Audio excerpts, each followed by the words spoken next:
Friends, మీకు ఒక మంచి మాట చెప్పాలి. మనకి ఎవ్వరు లేకపోయినా దైవబలం గాని ఉంటే, మనకి చాలా సమస్యల నుంచి బయటపడతాం. దైవబలం అంటే ఎలా?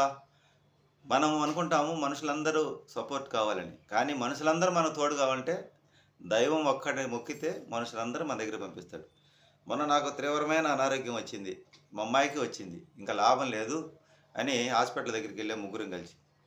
కొంచెం హుషారు చేసుకొని టాబ్లెట్‌లేసుకొని. హాస్పిటల్ దగ్గరికెళ్తే ఒక హాస్పిటల్‌లో డాక్టర్ లేడు. సరే ఇంకొక హాస్పిటల్‌కెళ్ళాం. అక్కడ డాక్టర్ లేడు. ఇక ఏం చేద్దాం అని వస్తా వస్తా టాబ్లెట్లు తీసుకొనొచ్చాం.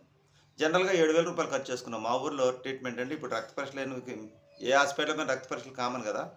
3,500, 3,500 మా ఊర్లో అయితే 3,500, 3,500 మినిమమ్ 7,000 అయింది. అతను ఇంటికొచ్చిన తర్వాత మధ్యాహ్నానికి ఎందుకో తెలియకుండా గోవిందా గోవిందా అన్న. ఆ తర్వాత మా అబ్బాయి ఇంటికొచ్చాడు.